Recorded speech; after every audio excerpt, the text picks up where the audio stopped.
The prologue, beyond the echoes of time. As a wanderer seeking the untold stories of the earth, I often find that a country's true heartbeat lies far beyond its capital. They say a land is only as loud as its headlines, but true travelers know the quiet speaks louder. If you close your eyes and hear the name Lebanon, what comes to mind first? Perhaps the scars of history, but let me take you further than that. Leaving behind the hustle and bustle of the city, behind the majestic limestone mountains, lies a completely different world. A hidden Switzerland of the Middle East, where time seems to have forgotten its way back.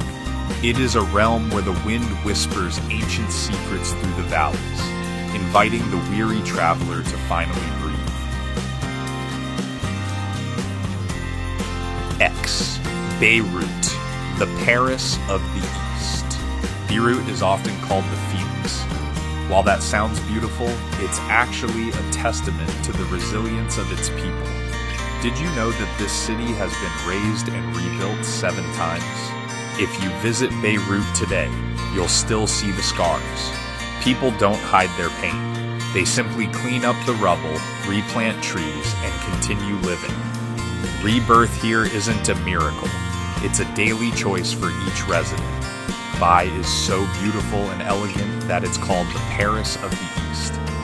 Even now, that French character permeates every breath of the city. The fashion sense of Beirut residents is also very stylish. Even if their wallets are tight due to the economic crisis, they always step out looking neat, elegant, and possessing an unmistakable confidence. This city is one of the oldest continuously inhabited places in the world. Here, 18 different religious sects share a small, cramped piece of land in the capital.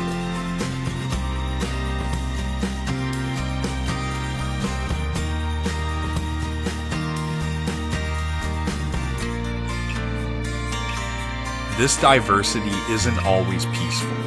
It has caused many conflicts, but it also creates an incredibly fascinating cultural tapestry. You can hear church bells ringing at the same time the loudspeakers from the cathedral call for prayer. People live, trade, and weather the ups and downs together. The people of Beirut have a very unusual philosophy of life. They live for the present. Perhaps because they've experienced so much instability, they understand that tomorrow is something no one can promise, so they live life to the fullest. Beirut nights are so vibrant that you'll forget this is a country in crisis. Outdoor nightclubs overlooking the sea and small bars tucked away in narrow alleys are always packed until dawn. It's also a true paradise for food lovers. Beirut's food is more than just food. It's about hospitality. They cook with a deep sense of pride in their rich Levant land, blending traditional Middle Eastern flavors with Western sophistication. To dance in the ruins is not to forget the tragedy, but to conquer it, a local poet once mused, encapsulating the defiant joy that pulses through the city's veins.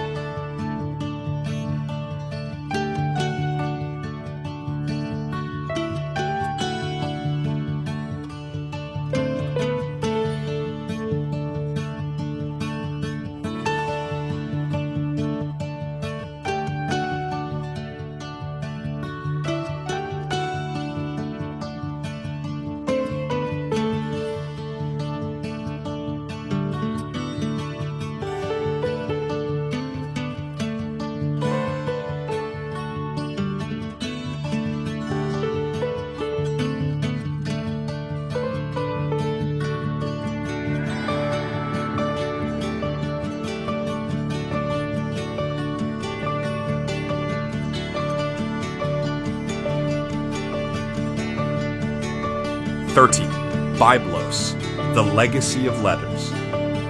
Are you reading this on your phone or computer?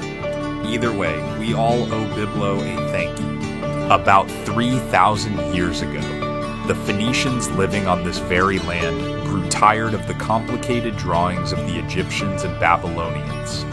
They needed something faster to record orders, so they invented 22 simple syllable characters.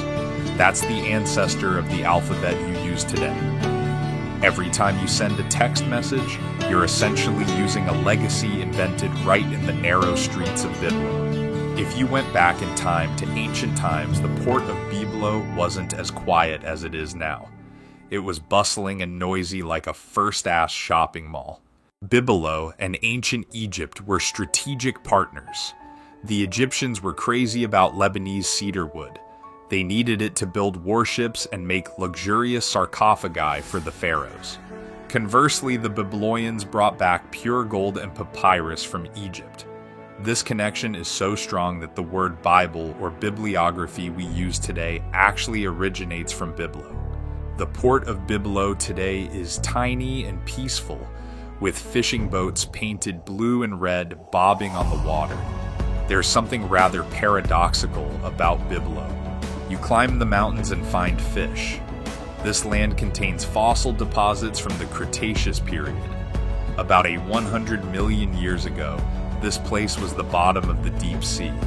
When the continents shifted and pushed the mountains up, ancient schools of fish became trapped in the sediment layers. Just go into a small private museum in the old town, and you'll see fish still intact with bones and scales lying motionless in the rocks. When the sun sets, the city is completely transformed. In Byblo, you can spend the morning touching Bronze Age rocks, and the evening chilling to the latest music from around the world.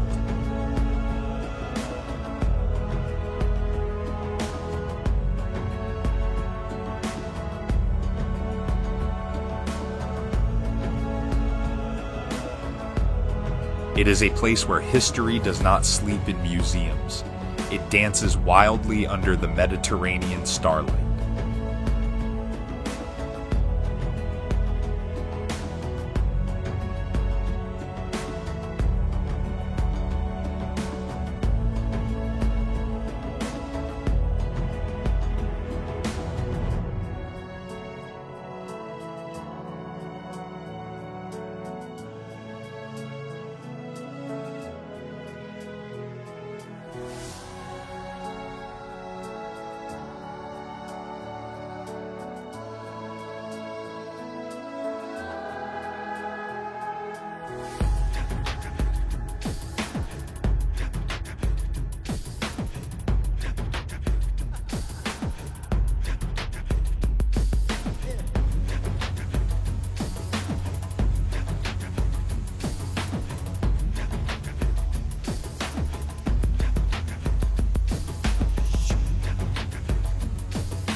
Six sevens, Bishari and Batroun, the sacred valley and the sea wall.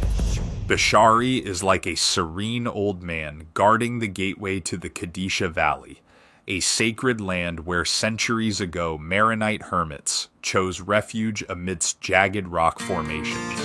The people here live by a unique rhythm. In winter, they bury themselves in a blanket of white snow covering their rooftops. While in summer, simply opening a window releases the intoxicating scent of ancient pine resin into their lungs. This is the land that nurtured the soul of Khalil Gibran. Walking along the small sloping roads, you'll be drawn towards the town center where the Church of Saint Sabah stands majestically as an irreplaceable symbol for the people of Bishari.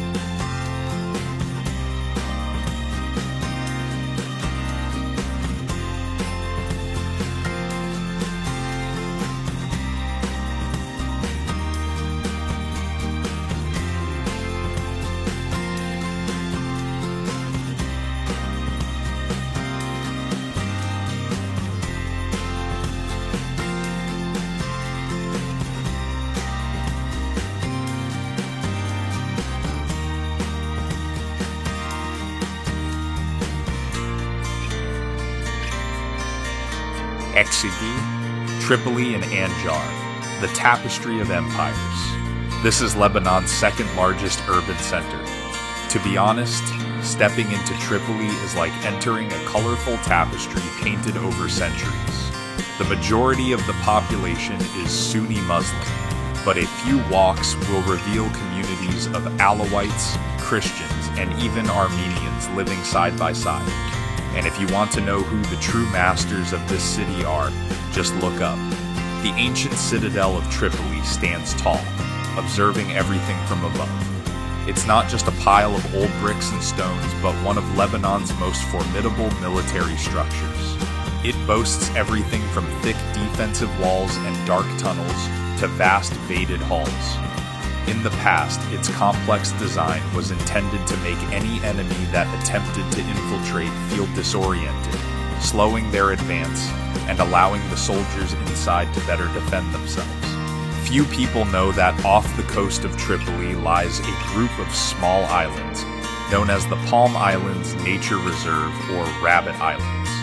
This is a habitat for green turtles and a stopover point for migratory birds. In the summer, locals often take boat trips out here to swim in the crystal clear waters. There was a city built with incredible craftsmanship in the early 8th century during the Umayyad dynasty, but after only a few rains, it was suddenly abandoned. This vast archaeological site is surrounded by a system of walls up to 2 meters thick. They used mud mortar to plaster over broken bricks and rubble. The largest natural stones were prioritized for the outer perimeter for protection, while smaller stones were used for the interior. They needed speed and solidity.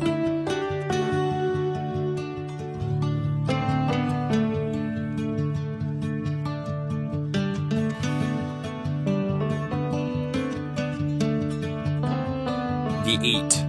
Eden, the Garden of Human Origins. The elders of Aden hold a strong belief. They say the name Eden is actually a mispronunciation of Eden. They believe the place they stand is the legendary Garden of Eden, the origin of humanity. Looking at the lush green valleys stretching below, it's hard to argue with them. Efton has a peculiar rhythm of life known as the summer capital.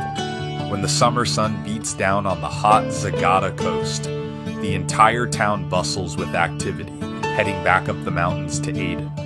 But when the first snowflakes begin to touch the rooftops, they quietly migrate back down to the lowlands to escape the biting cold. Thus, generation after generation, they live a life of two homes, always busy with journeys, but always feeling like they are returning home. To be a wanderer in your own land is a romantic paradox, a beautiful cycle governed by the sky.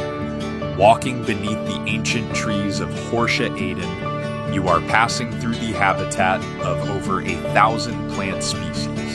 If you're lucky, you might catch a glimpse of a lone wolf, a wild cat lurking in the bushes, or hear the sound of an eagle flapping its wings right above your head.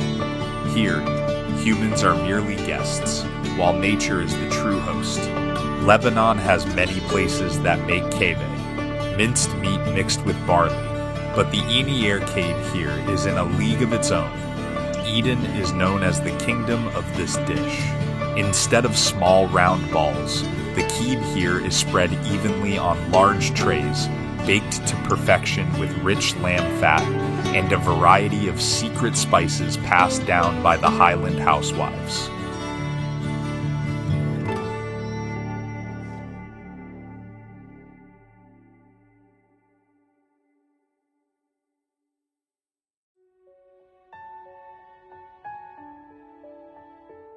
The resulting patty is fragrant, flavorful, and rich. When winter truly arrives, Aden transforms into a completely different world. Most of the locals have moved to the lands, leaving behind an absolutely tranquil Aden under a blanket of white snow. At this time, it becomes a paradise for dreamers and thrill-seekers. The slopes have been transformed into ideal ski slopes. The red-tiled roofs of the houses are now only visible, peeking out from the sea of white snow.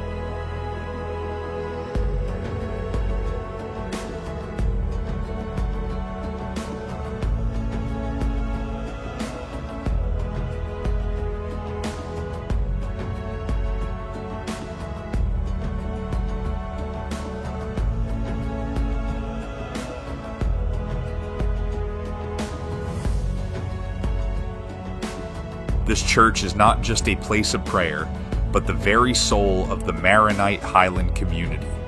From afar, San Saba stands out with its warm, honey yellow limestone walls, a color that makes the church seem to glow in the setting sun. The most striking feature is the two towering spires, each 53 meter high, topped with crosses casting shadows down into the deep valley below. Stepping through the large doors, sunlight filters through the stained glass windows, casting shimmering blue and red hues on the rough stone walls. The interior space isn't overly ornate or luxurious, but it exudes a warm and profoundly sacred atmosphere. If you travel along the azure coastline of northern Lebanon, breathing in the salty air of the Mediterranean, you will come across Batoon. From its earliest days, it has been a small but incredibly vibrant seaport. Stepping into the old town, you'll find cobblestone alleyways worn smooth by generations of footsteps. People still live there, still open their doors to the sun on the very land where their ancestors settled for 3 millennia. What makes Batoon truly unique is the Phoenician sea wall. Thousands of years ago, before the advent of modern machinery, people knew how to erect a massive stone shield to protect the harbor from the fury of the Mediterranean. It is one of the oldest sea walls in the world that you can still see today. Thanks to that wall, ships laden with goods docked safely, transforming Batoon into a bustling commercial center before the advent of modern port technology. The lives of the people here from ancient times to the present day have depended on the solidity of those rock formations. The breath of maritime history still beats rhythmically in every red-tiled house and every fisherman's net.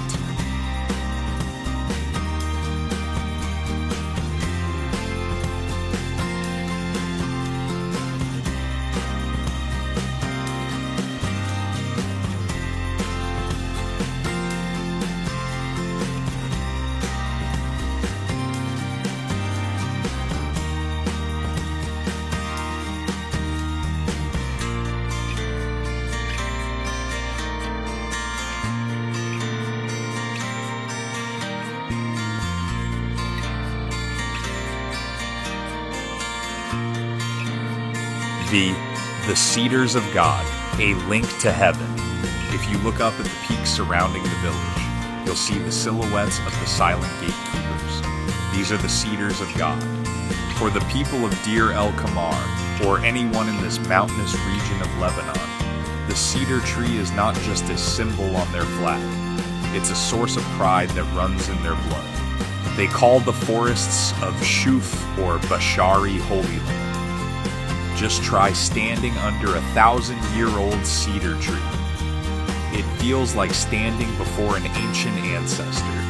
It's sturdy, majestic, and carries a pure woody scent that dispels all worries. People believe these trees are a link between earth and heaven, a spiritual anchor that helps them stand firm through adversity. To rest your hand against its bark is to touch eternity. As a poet once penned, the roots dig deep into the sorrow of the earth, but the branches reach only for the divine light. 12. Baalbek, the city of the sun. The ancient Romans called this place Heliopolis, or simply City of the Sun. They didn't choose this location randomly. It was once the empire's most magnificent religious center, where people came to pray for all sorts of things. As you stroll around the foundations of the Temple of Jupiter, you'll stop before 3 enormous stones known as the trilithons. Each weighs around 800 tons. To put it into perspective, that's equivalent to 500 cars stacked together. The most absurd thing is that they were lifted 7 feet high and fitted so tightly that you couldn't possibly fit a thin sheet of paper between the 2 stones.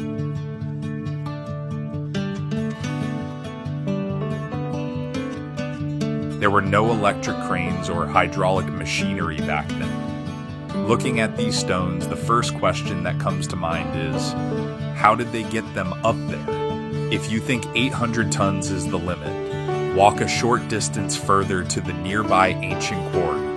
There's a massive stone called Haja al-Hebla, the stone of the pregnant woman. It weighs 1,000 tons. Archaeologists also unearthed another stone nearby, weighing 1,650 tons. These are the largest human-carved stones ever found in the world. Right next to it is the Temple of Bacchus, the god of wine. It's even larger than the famous Parthenon in Greece. If you crane your neck to look at the ceiling and stone walls, you'll see incredibly intricate carvings from clusters of juicy grapes and snarling lions to the faces of gods. Because the stones here are so incredibly large, many have speculated, could this be a launch pad for alien spacecraft? Or did the ancients possess some kind of lost anti-gravity technology? But archaeologists are more realistic. They believe there are no aliens. It is the result of the sweat and blood of tens of thousands of laborers combined with the incredibly ingenious wooden lever and pulley systems of the Romans. This place became the stage for the Baalbek International Festival. Imagine musical legends singing amidst the colossal Roman columns under the moonlight. Then the sounds of music and singing blend with the ancient stones, creating an atmosphere you won't find anywhere else in the world.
They didn't build to show off.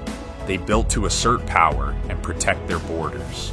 You pass through the main gate, and before you is a central road 20 meters wide. On either side are rows of parallel stone pillars dividing the city in two. If you stand at the intersection of the north, south, and east, west axes, you can see the entire structure of this city. On the stone walls, you will occasionally find inscriptions carved directly into the walls. These are the inscriptions of the Umayyad princes. During the Middle Ages, this was a sensitive crossroads between the Byzantine and Syrian empires. So each stone, each inscription, was a declaration of power. Now it is home to an Armenian community. They brought with them lush orchards and hearty cuisine.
2.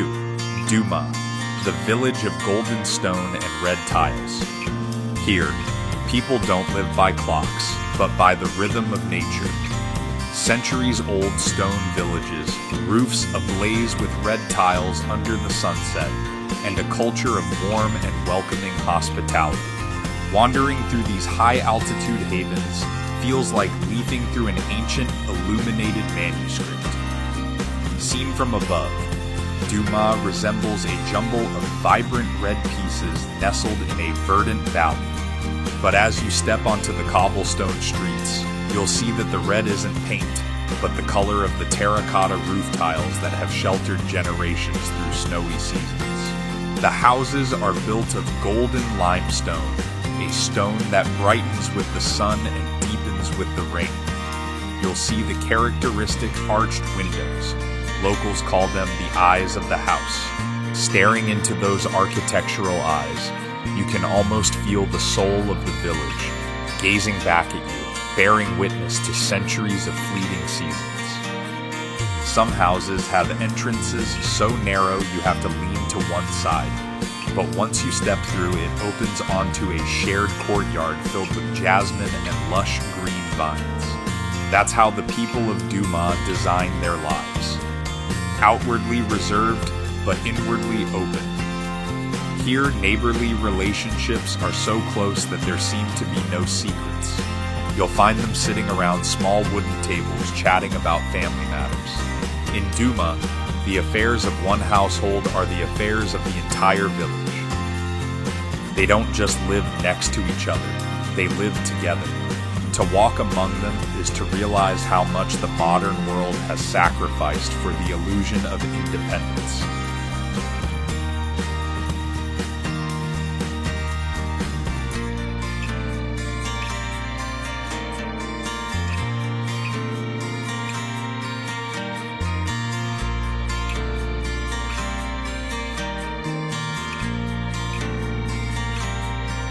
The philosophy of the open door. If you meet a local, they'll say, which means welcome. For them, it's a philosophy of life. My door is open and you are family.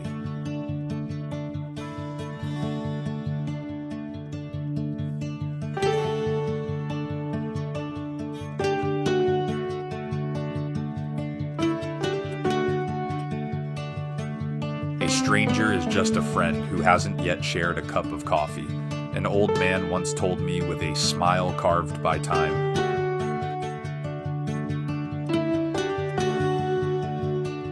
The host will pour you a small cup of coffee, accompanied by a plate of sweets or homemade fruit jam.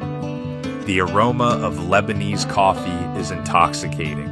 It's black, strong, and has a distinctive cardamom flavor. Don't drink it quickly. Coffee here is meant to be savored, to initiate conversations that last for hours. For them, welcoming a guest isn't an obligation, but an honor. In summer, Duma awakens to a vibrant festival. The soul of the festival is the Dabka dance. When the drums sound, people hold hands shoulder to shoulder, forming a long circle, stomping their feet forcefully on the stones. That's when the boundaries between locals and travelers blur, leaving only the shared heartbeat of solidarity. The earth vibrates with their joy, a rhythmic defiance against the overwhelming quiet of the mountains. Ivor, Deir el Kamar, the Monastery of the Moon. Have you ever wondered what a village known as the Monastery of the Moon looks like? When I arrived in Deir Alama, my first impression wasn't that I was traveling, but rather that I'd stepped into a historical drama. Here the stone speaks volumes. The cobblestone streets are worn smooth by centuries of footsteps. The stone houses gleam golden in the sun, and the red-tiled roofs stand close together. But don't let that tranquility fool you. For beneath those thick stone walls lies a vibrant and warm rhythm of life. Just take a stroll to the central Mid-Ain Square. There a Catholic church and a mosque stand side by side, peaceful as two old neighbors. They are the living poetry of coexistence, proving that faith, in its purest form, bridges rather than divides. The people here don't need to talk much about harmony. They live it every day.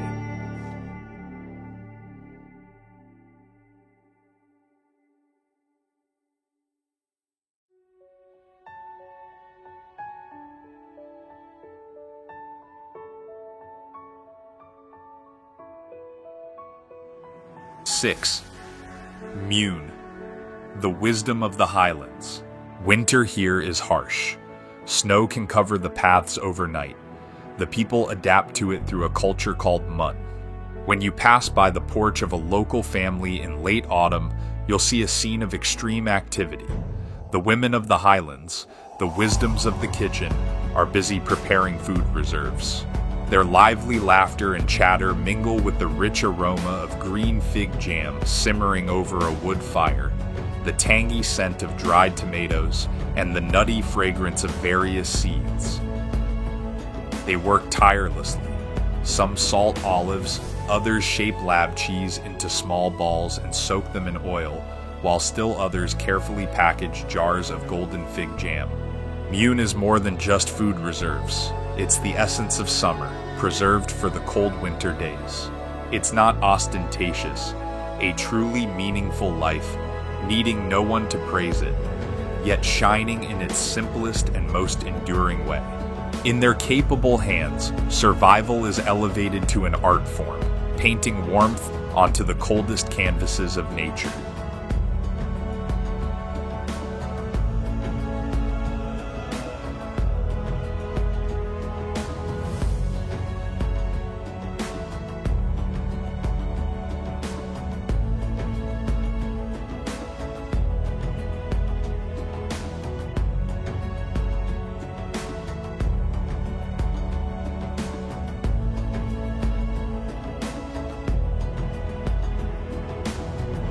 Second, the silent steppe, shepherds and Shanklish.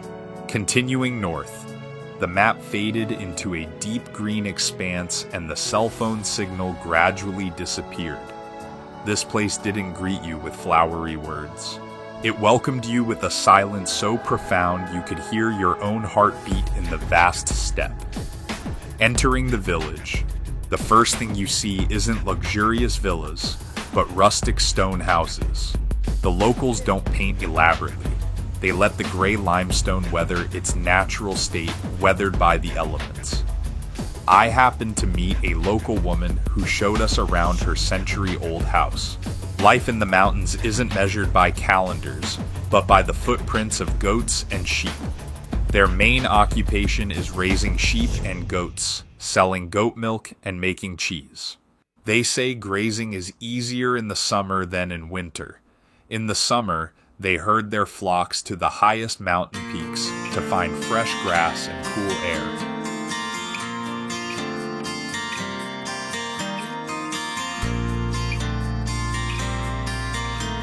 When the first chill of the season begins to appear, they herd the goats down into the deep valley to avoid the snow. Look, they're milking goats to make shank leash, the famous dry cheese of the mountain region. They knead the milk, ferment it, then roll it into small balls, coat them with dried herbs, and hang them high up. Why dry them?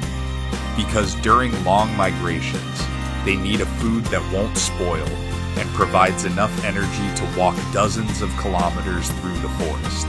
Eating a piece of shankish, you'll taste the richness of the milk, the pungent spiciness of the pepper, and the salty taste of the wind and rain. The sun burns the skin in the morning, the cold is bone-chilling at night, and nature is always harsh. But it is precisely this hardship that has molded the people here. They are like the mountain rocks. On the outside, they appear rough and rigid, but inside they possess a powerful vitality and resilience that no storm can break. They don't talk much. They don't use flowery language. They simply went about their work in silence, displaying a genuine and remarkably persistent hospitality. They are a testament to the quiet strength of humanity, unyielding and deeply rooted in the soil that bore them.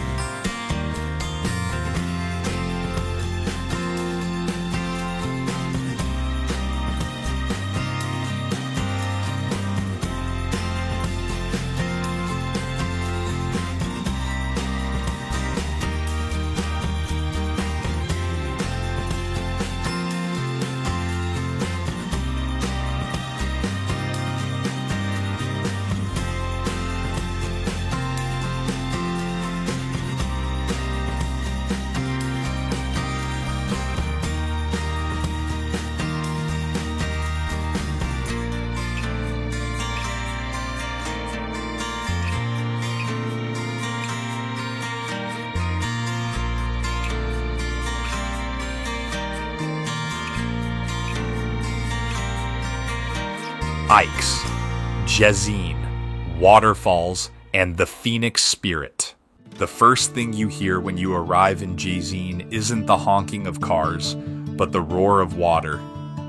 Here, people live alongside an incredibly magnificent neighbor, a waterfall 74 meters high, plunging straight down into the deep valley. It's one of the tallest waterfalls in the Middle East, and it's not in some remote forest. It's right next to the people's homes. In winter or spring, when the snow on the mountaintops begins to melt, the waterfall surges so powerfully that the spray rises like a mist, enveloping the entire town. Perhaps the greatest pride of the people of Jezeen is their handcrafted cutlery. Jezeen cutlery.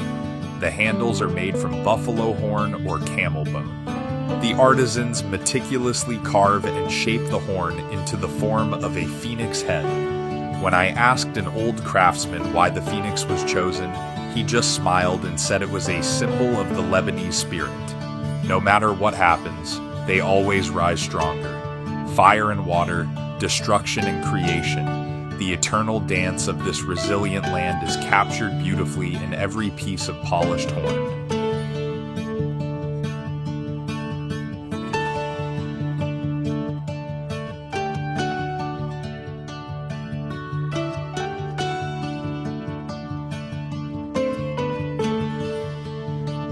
When visiting Jezeen or any village in the Lebanese mountains, there's a ritual you absolutely cannot escape: sitting down at a meta table. In Lebanon, people never eat alone, and even less so do they eat quickly. A proper messy meal can consist of 30 to 50 small dishes. It would be a disservice to talk about meza without mentioning arch. This is a traditional rice wine with a strong aroma of anise. The elders in Jezeen often say, a glass of arak, a piece of mizi, a good friend, that's enough to feel richer than kings.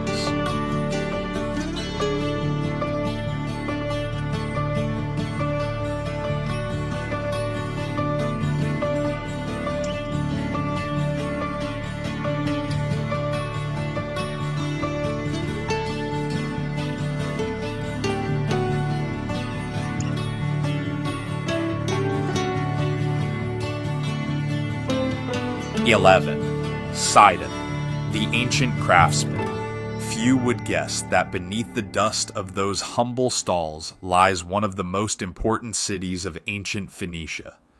Before Christ, while much of the world was still struggling to settle, Sidon was already a bustling port. Sidon was so renowned that the name Sidonists was used to refer collectively to the talented Phoenician people. It is believed that Jesus Christ visited this very land and performed miracles. Even St. Paul stopped here during his arduous journey to Rome. It was these craftsmen of Sidon thousands of years ago who first invented glass blowing. They transformed sand into works of art with sweat and fire. After wandering around for a while, you'll inevitably smell a very delicate, clean scent. It's the smell of soap. The people of Sidon have a long tradition of soap making using olive oil, ash, and aromatic herbs. Some soaps contain crushed herbs or natural fragrances, giving each region its own distinctive scent. When exploring the old souks in Sidon, the best way to discover them is to let your nose and ears guide you. It's a labyrinth of narrow alleyways and stone archways, where you can find everything from blacksmiths and carpenters to traditional pastry shops. Here, you lose yourself not just in space, but in time, wandering through the echoes of a civilization that taught the sea how to trade.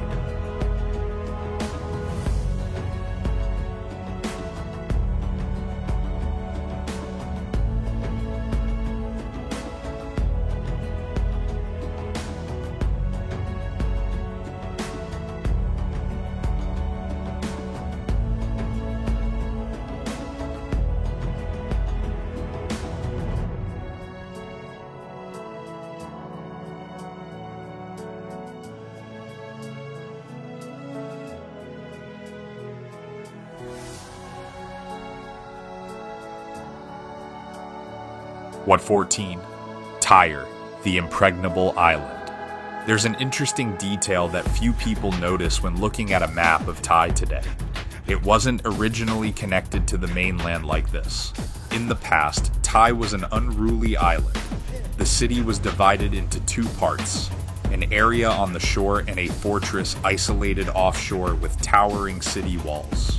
For centuries, Tyre was like an impregnable fortress in the middle of the sea. The people of ancient Tyre were not only skilled warriors, but they were also business tycoons thanks to a magical color, Tyrian purple. At that time, this color was so precious that it was more expensive than gold. It became a symbol of ultimate wealth. Only Roman emperors or the most powerful nobility were allowed to wear this purple attire. If you want to experience the bustling atmosphere of thousands of years ago, visit the archaeological site to see the Hippodromium firsthand. With a capacity of up to 20,000 spectators, this is one of the largest surviving stone racetracks of the Roman Empire. Today, Tyre is one of the most pleasant and open cities in Lebanon. Lebanese people are proud that Tyre has some of the cleanest beaches in the country. The sand is white and fine, and the water is so clear you can see the pebbles at the bottom. It is also one of the rare places where sea turtles still choose to return to lay their eggs each season.